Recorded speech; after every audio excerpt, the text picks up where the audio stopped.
The good stuff's in between the lines. Hello and welcome to the Good Stuff in Between podcast, episode 18. I'm your host, Sean Milne, where we go behind the scenes of the music industry to get some of the stories, the experiences, and the ideas that come from artists who are in the trade, those who are working in it, to try and inspire those who are trying to make their own way in the business. For my first guest of 2025, it seemed appropriate to have somebody who's made their name through music that's Scottish, that's Gaelic, amongst other things, and is about to, reappear on the scenes again across the stages, places such as Celtic Connections, a mini tour of England, and above all, a brand new album. So I'm delighted to welcome the extraordinary Ainsley Hamill. Hello, how are you? Hello, I'm very good. Thank you so much for having me. Thanks for being on. How was your festive period? It was very good. It was very, very busy, actually. I was like, I'm going to just take a rest. And then I ended up recording music videos.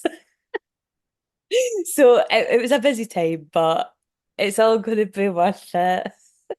There's no better way to spend your time over Christmas. Come on, let's face it. You're right. You're right. Outside, freezing, doing music videos and outside locations in December. You're right. Listen, loads of people will know you already, particularly those who are fans of, the scene. But for some others, they might not be as familiar. So it's worth just recapping some of the things that you've done already. I mean, you've been lauded with all kinds of nominations and what have you across the years, from MJ Alba for, I think, Galaxy Singer of the Year. You've been in there as a mod regular, getting medals aplenty. You've been abroad, places like France, performing. You were part of the Eurovision song choir for Scotland, representing us over there. I mean, how did all this happen for you? Where was the sort of catalyst for you thinking, hey, I'm going to be a singer? Oh God. Do you know, I remember being really quite young and it was my piano teacher, Mrs. Wilson, Rosemary Wilson, up the back of Cardiff. She has this big farm, the most amazing grand piano with ivory keys and everything, goodness. And she had these summer concerts, and you would play like, like what your exam pieces or whatever, for the mums and dads and the grannies and grandpas. And I remember she asked me to sing, and I was like, well, I don't really know what that says about my piano playing. However, you know, she was like, I'll play the hard accompaniments and you sing. So I used to do things like Barbara Streisand, Evergreen, like Memory from Cats. It's like ridiculous hard songs for like such a wee girl. And I remember from that, it was a guy that asked me to do a Highland Association Kaylee. And literally from there it spiraled. You do one thing and then somebody asks you to do another and another. And it was really through like Highland Association Kayleys and Mrs. Wilson's summer concerts that started me off. And I'll tell you, I actually thought I was going to be a dancer when I was younger. And I kept saying to my mum, like, oh, I'm definitely going to be a dancer. I'm, definitely going to do this. And I remember one day my mum saying to me, for God's sake, Ainsley, people are not knocking at the door to ask you to dance, they're asking you to sing. So you're going to just go into singing. So here we are. Was music and singing in your family at all? Was it something others did? Do you know, not not professionally. My dad was a footballer, which I feel possibly lends itself to why I do what I do. I think like they were very supportive and that you've got to do what you're good at, go for it type thing. Because I guess it's the same for sports. But no, nobody is a performer. Although um there's that element of Kaylee that's always been in my family, on a special occasion, like everybody does their turn type thing, and you just have a laugh. It's never serious, obviously. Um, so there's that element. And then my granny, I'll always say, your great granny was Welsh, that's why you're a good singer. So yeah, I don't, there's no rhyme or reason really, but none of my family are overly musical. Where did the Gaelic come in as part of your singing? So the Gaelic came in purely because I'm from the very start of Argyll in Bute.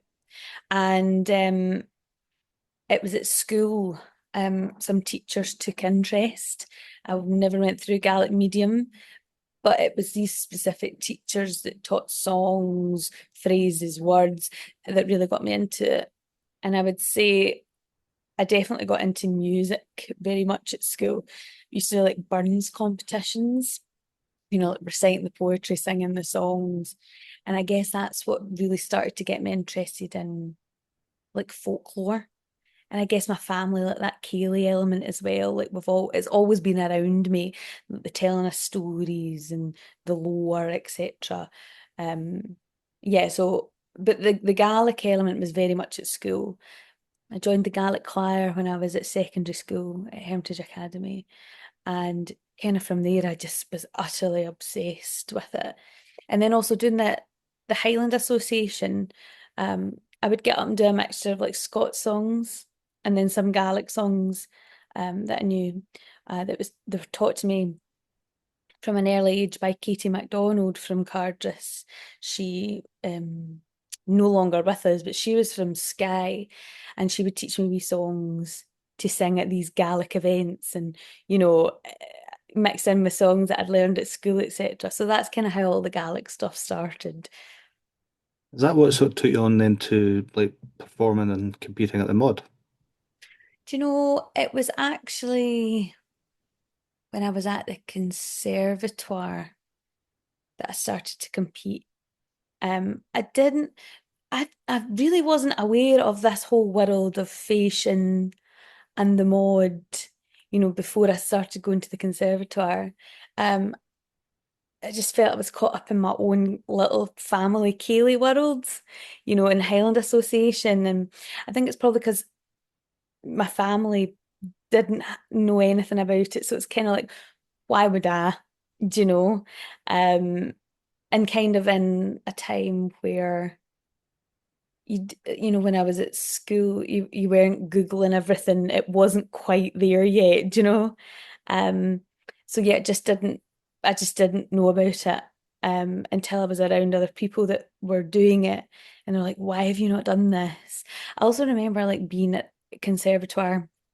It was like Freshers Week. And the folk in the class were also really into trad music. And my trad music knowledge at that point was really like Burns songs, Ceilidh songs, and I remember them saying like, do you know like Lau, the band Lau? No. Do you know Cara Dillon? No. They're like, my God, you're a little alien.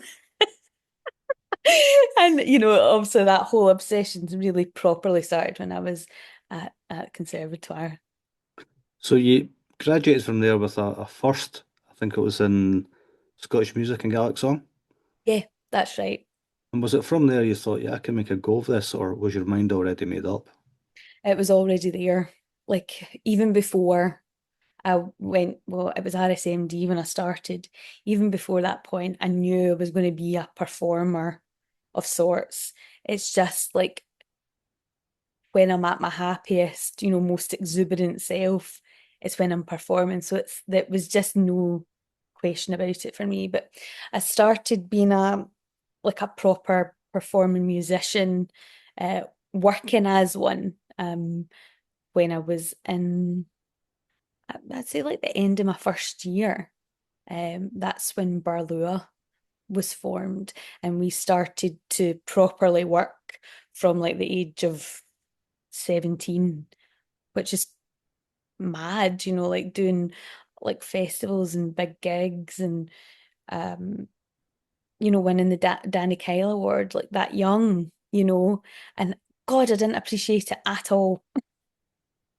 You did a bit of writing there as well on, I think, Source and at the Dawn of Day.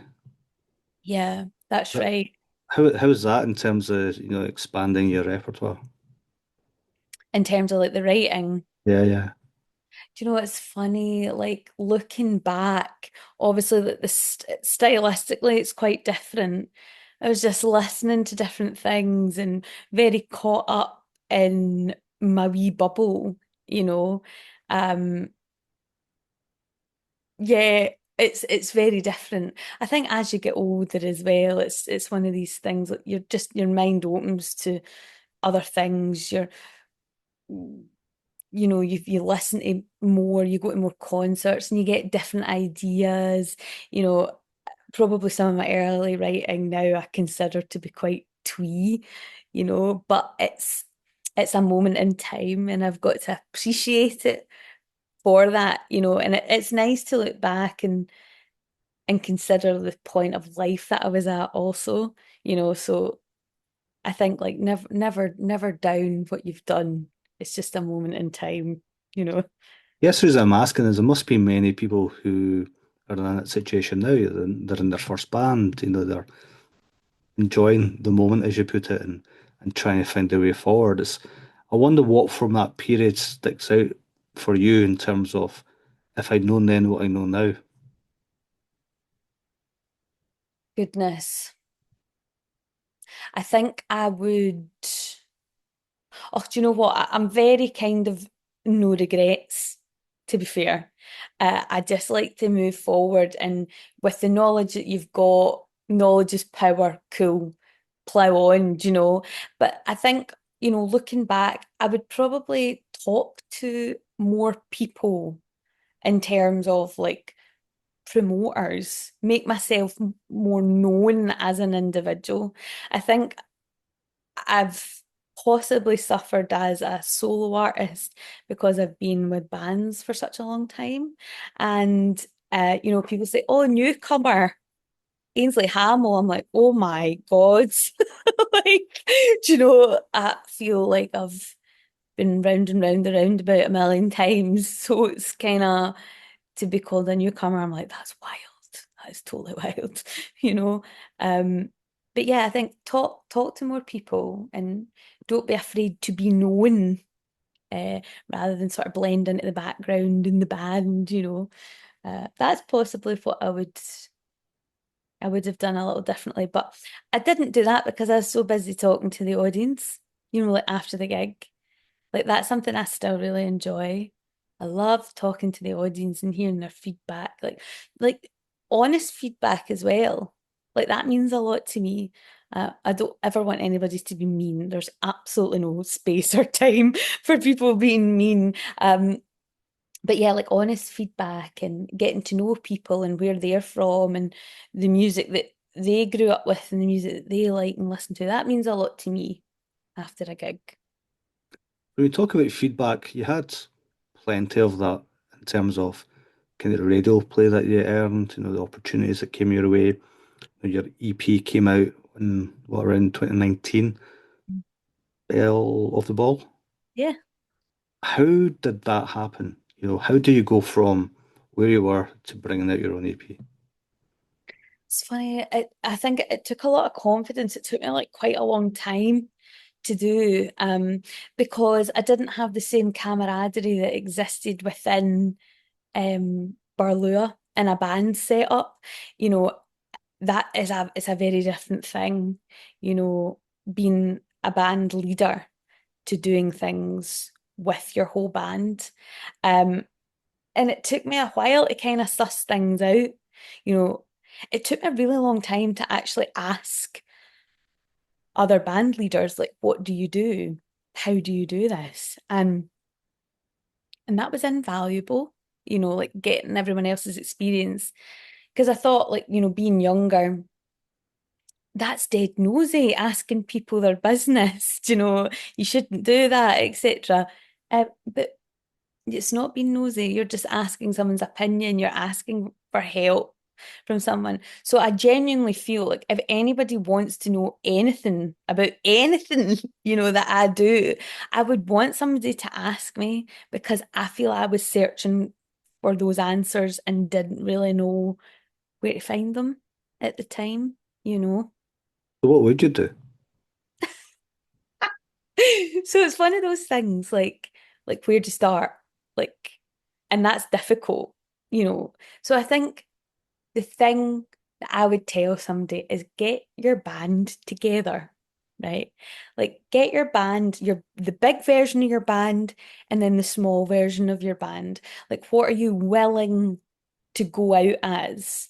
So for me, it's like duo is the minimum I would go out as.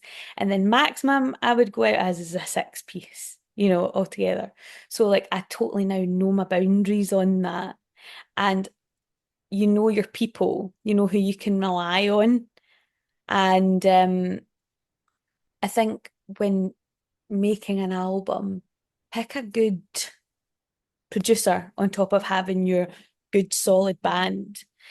And actually, just going back to the band as well, it can be really difficult when you're just starting out, you know, but like pick people that you really like as one, a person, and two, a player, because you're going to spend a lot of time with them. You know, and you know that's not just recording albums, that's like obviously like rehearsing, being on the road with them. The majority of the time you're actually traveling with them, you're not on stage with them, so you got to like each other, you know. So it's basically, I feel like I'm surrounded by my friends when I'm with my band, which is really important.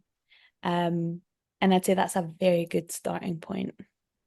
It must be a good starting point for you because, when Not Just Ship Land came out, that got some pretty rave reviews, including none other than The Guardian, which made it their album of the month. Right. When that kind of thing happens to you, what was your reaction? I was a little bit taken aback. You know, the imposter syndrome is real. You know, I think it happens to everybody. You kind of feel, well, I feel like, God, I don't deserve this. I remember I was posted next to Lana Del Rey in The Guardian, and I was like, this is unreal. Like, I know it's just plopped next to each other in The Guardian review them all, but that was so surreal being plopped next to such a big phenomenal artists who I very much admire, you know. Um, but yeah, like it's wonderful. It's also about knowing the right people. Like, let's get totally real here. You know, like the Guardian don't go through everybody being like, oh, I'll review them, I won't review them. It's who's popped in their inbox, it's who's brought to their attention, do you know? So I think that's an important thing for people to know that as well. Like, yeah, it's great. It's amazing to be reviewed by them. I could have got a 1-star review and been happy with it because I was in The Guardian. Do you know what I mean? Any press is good press, in my opinion. But yeah, yeah, I think it's important to remember um, that it's all multifaceted, and it doesn't mean, you know, you're the biggest, best, whatever. It's what's put in front of the reviewers. What have you done with the clipping? Do you know something? It was actually my granny that collects them all. So they're all at my mum and dad's house now. I can't be trusted. I end up throwing them all out or doing something stupid with them. But you're right, I do have a hard copy and I will keep it forever. I'm curious to know when you have, however it arrives, sort of good reviews, people saying nice things. I mean, take a look at your website, and it's fairly extensive, the write-ups that you've had. And then you've had these nominations and some awards, and you get to go and play places like Lorient and, Eurovision and what have you. At what point does it seem real? And, as somebody in the spotlight, as you were, how hard can it be as well? It's it's interesting because sometimes I have like genuine real like pinch me moments, and most of the time they don't happen on stage because I'm so involved in what I'm doing. You know, it's all about the performance for me. Like when I'm on stage, that's literally all I'm thinking about. Like how do I give my best performance? But actually I remember at Eurovision, we did because it was in Gothenburg. This is absolutely wild. We did like an ABBA medley to close the show. And it was like, I think it was like no, it must have been 4 people from each choir to cover each part.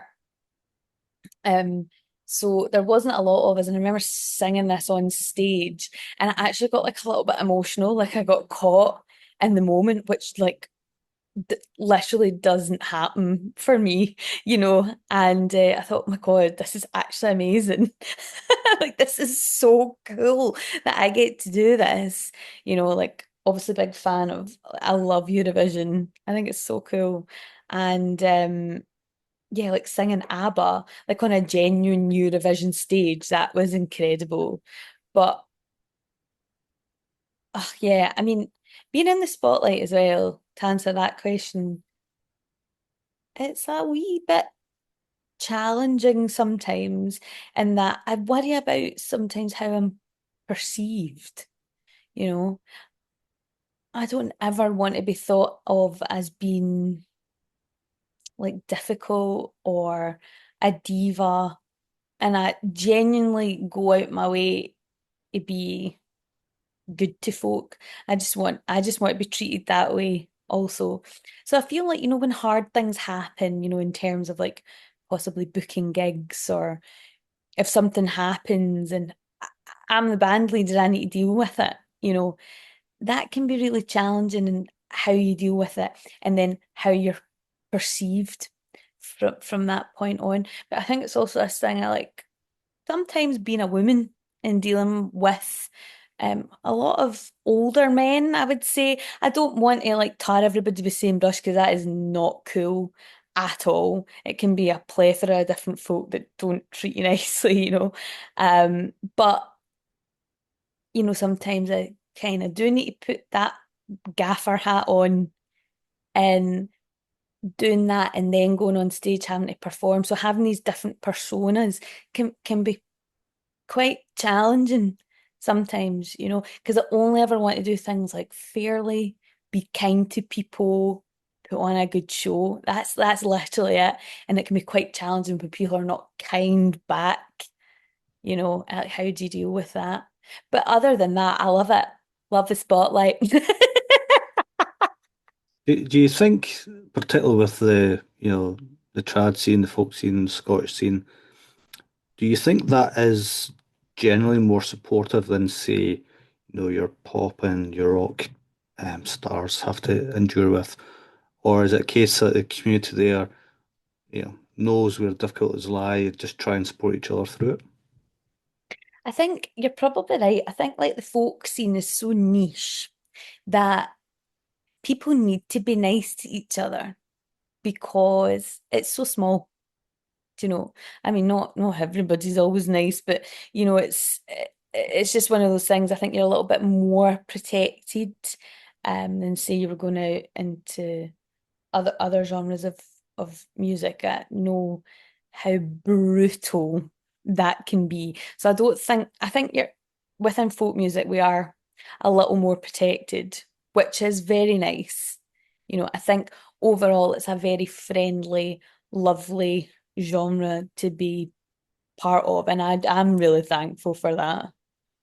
I guess what always strikes me about the scene is how there's so many collaborations between often the same people as well. You can see them one night playing in this band, then they're on their own, and then they're with another collective as well. It seems often like folk are just generally really passionate and having fun.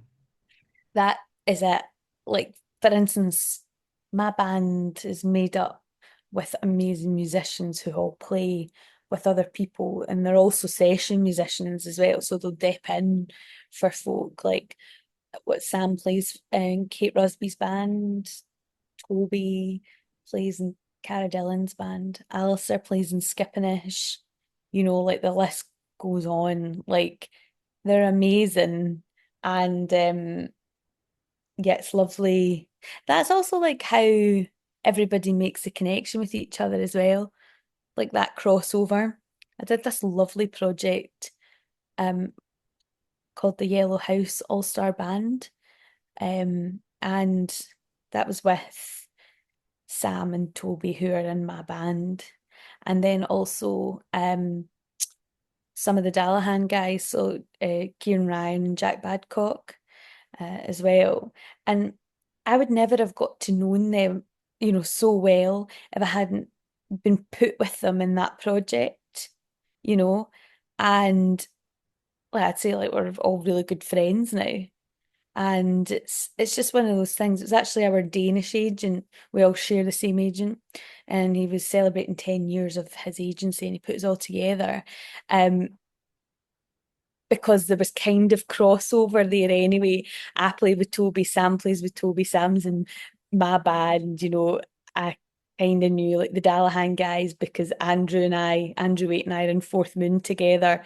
So there was connection there, but we all hadn't played together, didn't all know each other very well. So yeah, like a lot of special projects and stuff like that happens all the time within the folk scene, which is, keeps like that sort of creative flame alive, which is just great.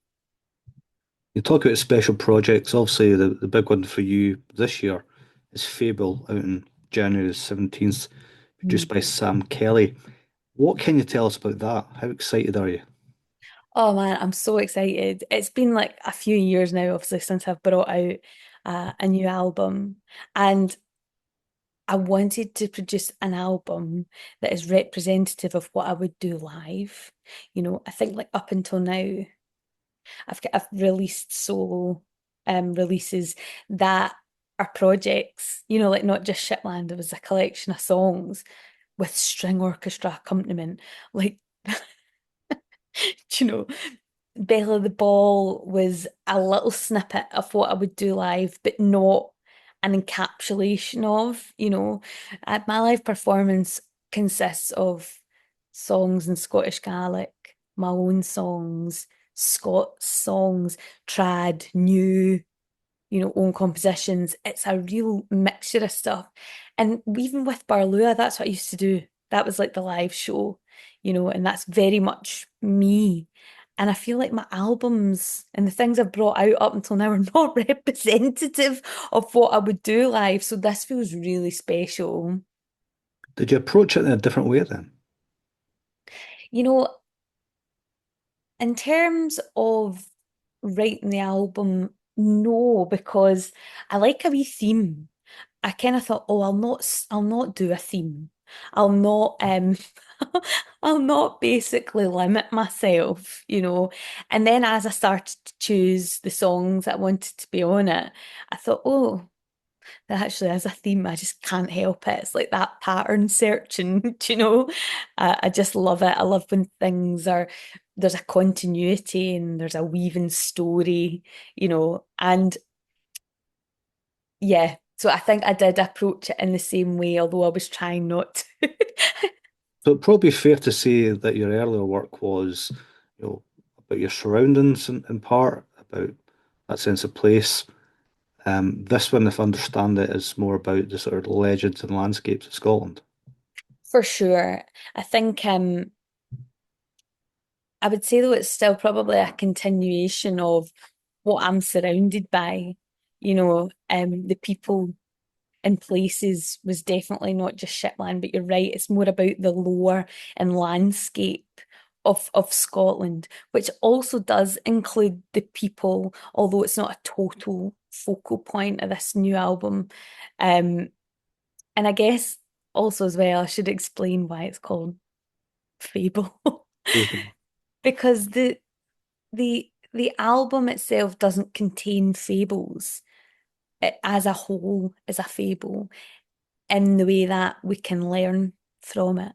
Like you would learn from stories, songs, poetry. There's always meaning and some sort of moral lesson to be had. I look at a lot of traditional songs, and although there's not a direct moral, there's definitely learnings to be had from them. So that's where the idea of fable.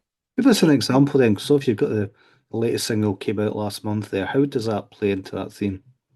So for instance, so O Ílle is about soldiers going off to fight in like the Napoleonic Wars, and it's the sentiment of thwarted love, you know, and if I return, if I'm not killed, I'll return home to my love on Mull, you know. So it's this sort of devastation that war brings.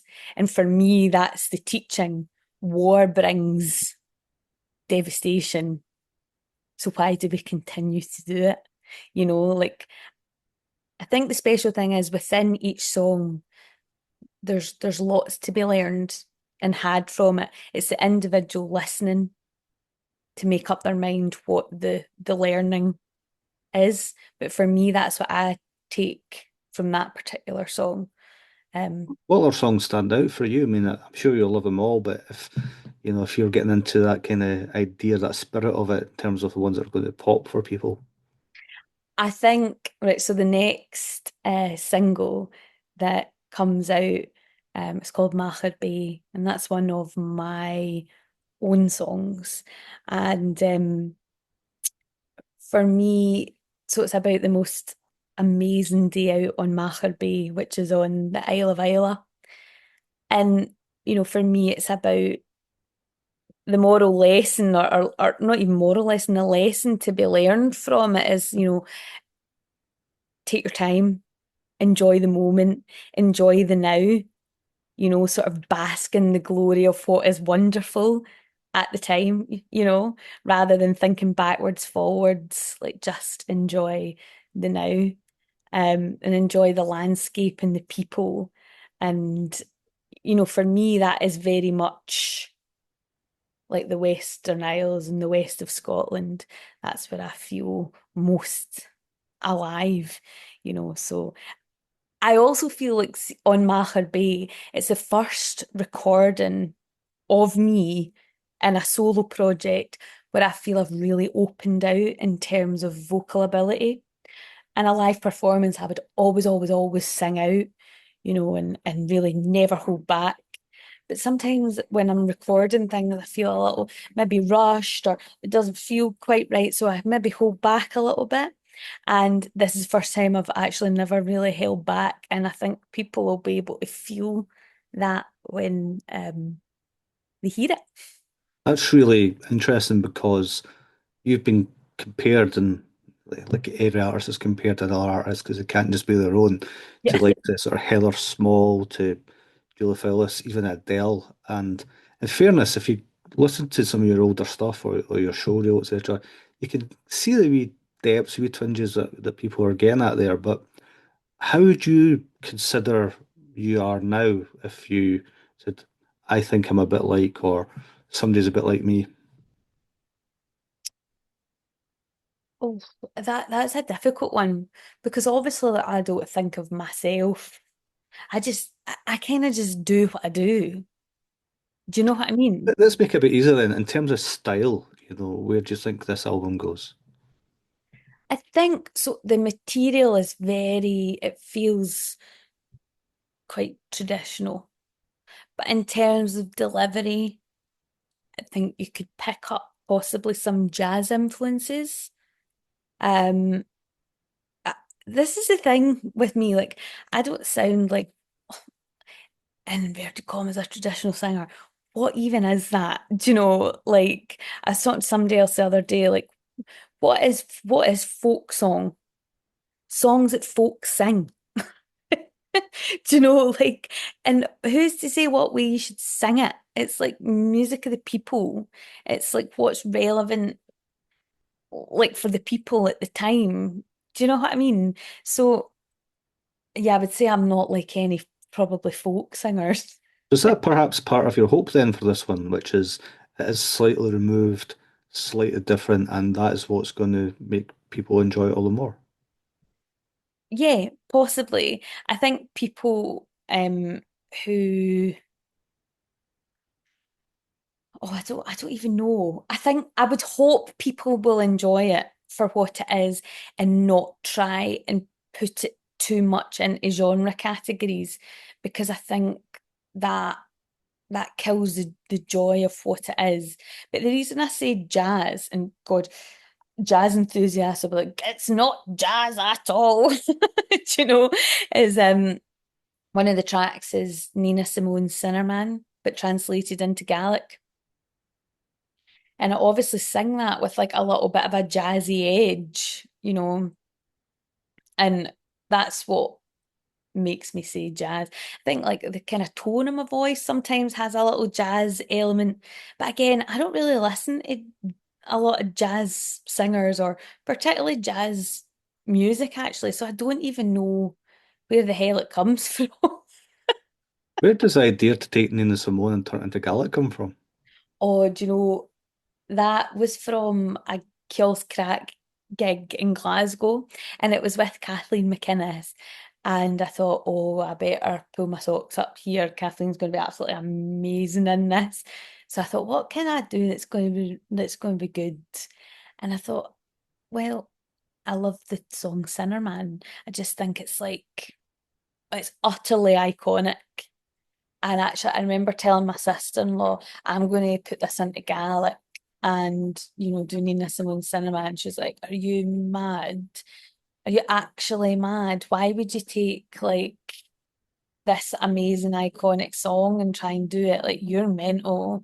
And I was like, oh, bugger it. It's a good story. And I think if, you make it your own, then you're not trying to copy anybody. You're not trying be more iconic or whatever. A good song and a good story is exactly that, and I think folk will pick up on that. What's going through my head right now is I can absolutely imagine it with a band, as you mentioned, the bigger band or the smaller band. But does it just stand on its own as well with no music? Do you know, I've actually never performed it like that, but I bet you it does because at its heart it was like a African American spiritual song, so it was obviously made to be sung like that, unaccompanied. So 100%, I bet it could. Two other great things about the album for me. One is it's also going to be in vinyl.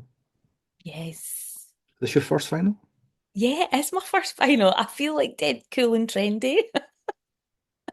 And the second thing is for your current single, I think it is the fairly extraordinary video that's been shot there. I think it must be Mammy and Mr. St. Peter's Seminary. That's right. Yeah, up the back That of just very Harvard. distinctive old abandoned shell of a building. It's Magnus Graham, I think, was the shot the film and directed that for you, and you had a choreographer as well, a French choreographer.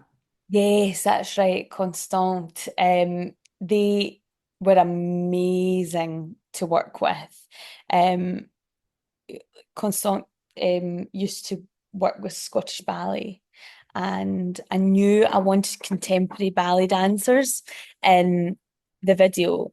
And remember, I'd also told you when I was younger, I thought I wanted to be a dancer. So I thought, oh, hell, I'm just going to dance in this, I think this is the thing, like with a lot of music videos that are coming out, you've got the band, they're doing their thing, like lip syncing or whatever the hell they're doing. And then you've got the other people in the video, right? Like the dancers or the actors or whatever it is. And I thought, let's try and bridge that gap, right? Let's try and make something really interesting. So I was like, oh, hell with it, I'm going to dance, right? And, the dancers, Grace Polly and Alice Abbott, were so fantastic, as was Constance, and just the way that they approached it, just so open-minded. And I think we created something really amazing. Magnus is also fantastic to work with. So we all really worked as a team to create this kind of weird and wonderful concept video. And I think as well, like behind the video, I wanted to like give this. Remember, we were talking about um like what do I think of the first single and what's the lessons to be learned from it.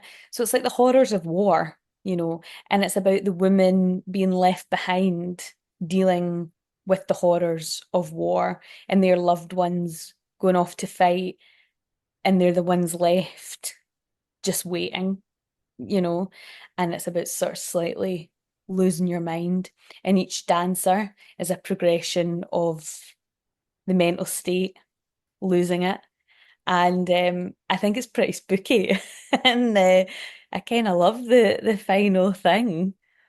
I know it's been there for many years, so it's probably not too far from where you're based as well, but Yeah, it almost looks like it's from a war zone as well, the way it's all kind of smashed up and abandoned. But there was a particular shot, it was a long shot um, of yourself and Alice and Grace through almost like broken windows, that's right. um, and you are dancing in sync there. I thought it was very powerful too.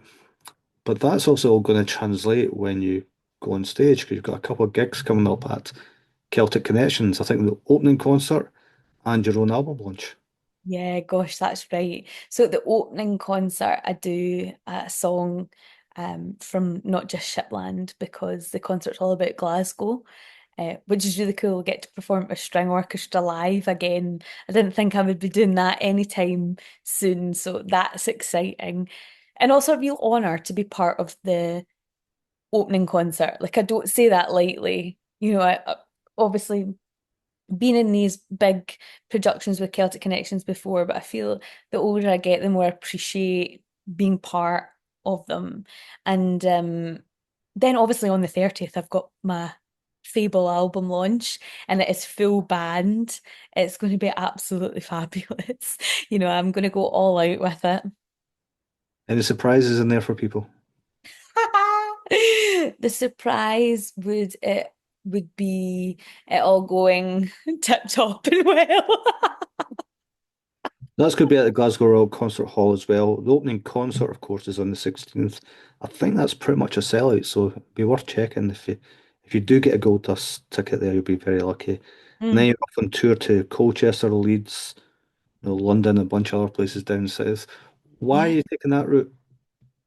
it's funny because half my band are based in England and half of them are based in Scotland. So we're just starting off with a wee English leg, and then later in the year, um, I'm organising some dates in Scotland. So I like to mix especially when it's the winter time. It's a wee bit warmer in England. So I'm going to pull you onto the quick fire round just now, but just one extra question since you're the Okay. first guest of the year, which is what are you most looking forward to in 2025? Oh man. I'm looking forward to live performances. Like genuinely, that is what gives me life and what gives me the energy to go and write new material and write a new album. So I know from the performances that I'm going to be doing, I'm just going to be like filled up. And with that energy, I'm going to be able to write for my next album as well. Okay then. What was the music of your youth and do you still carry it with you? Oh my God. Do you know, funnily enough, I felt you were going to ask me this. Country music. Big, yeah, big Dolly Parton fan. Sorry, that was the dog, not me. Big Dolly Parton fan. Like, oh man, anything country, I'm there for it. Was that the dog making a judgment there? It was. He was like, oh, what? Freaking Dolly Parton. The last song or podcast that you listened to? Oh man, I listened to The Kill List. It's a podcast. It is insane. Everybody needs to jump on that right now. Exclusive album launch or festival?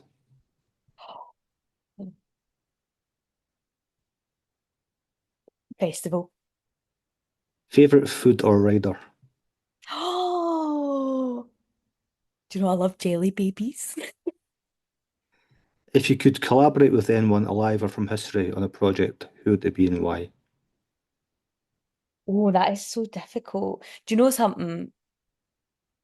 Nina Simone, after doing Sinner Man, truly incredible artist, amazing arranger.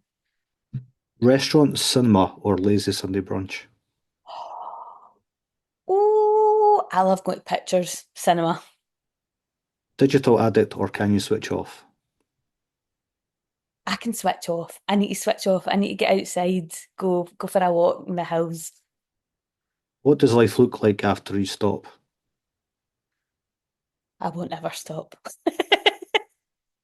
One artist everyone should be listening to right now. Sam Kelly. What's the best piece of advice or helping hand you've been given or would share with others? Don't be afraid to ask questions. And from where you started until now, what was the good stuff in between? Meeting my band, performing live, getting to do what I friggin' love, being a performer. Well, on that note, very, very best of luck with the new album launch. We all look forward to hearing that and seeing you on the road again sometime soon. This has been the good stuff in between. Thank you very much. Thank you. The good stuff's in between the lines.